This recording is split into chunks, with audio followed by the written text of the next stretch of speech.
Hello to all Honors Algebra 2 students who are working on your conic sections project. For those of you who don't know me, I'm Mrs. Mosca, and Mrs. Gordon will be helping out with making this video to show you how to make the plaster cone for your project. Step 1 is to make the mold for your cone. What you need is your manila folder, you need tape, and you need a stapler. Take your folder and you fold it to make a cone shape. Pull it nice and tight so that the hole on the bottom is very small. Once you have that together, use your stapler, put one staple in the top, and then use tape to seal the sides and cover up the bottom.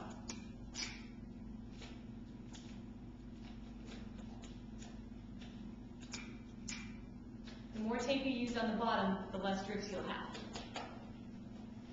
Once you have your mold, one thing you want to make sure is that it's not too wide on the top or not too skinny, so that way you get a good shape for your cone. Now that you have your mold made, your next step is to actually mix the plaster. You take your ready-made bag of plaster, open it up, and you're going to add 2½ cups of water, just like your instructions say. I've pre-measured 2½ cups of water. I'm going to pour it into the bag. It'll bubble a little bit. And then you want to seal up your bag and mix using your hands. Well, as you're mixing, you want to make sure that nothing gets stuck in the corners, and that as you mix, you don't want any lumps. And so using your hands, mix through the bag and try and make sure that all the water and plaster are mixed well together and absorbed.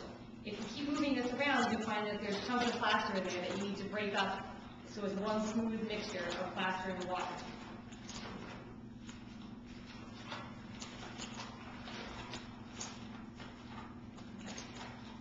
At this time, you should be ready to pour your plaster into your mold. This is usually a two-person job, so Mrs. Gordon will help.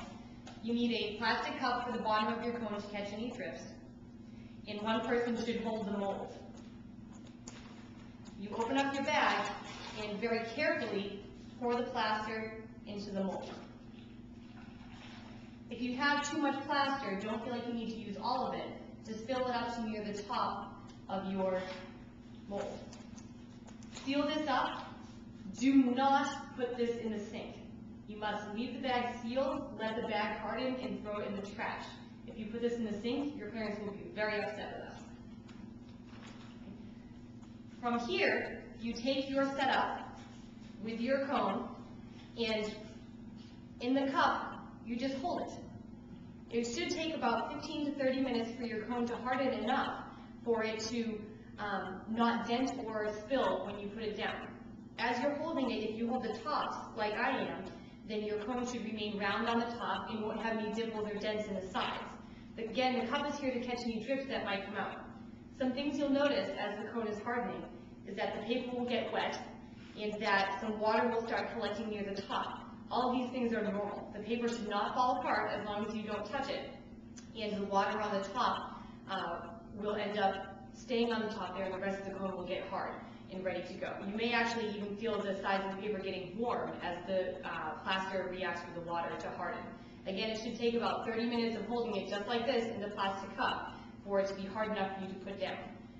Once 30 minutes or so have passed, and the cone feels hard enough to put down without causing any damage to it, you can place your cone, it's still in the paper, on some paper towels and let it stay there for about 7 days so that it's fully cured. It should feel like stone when it's all done.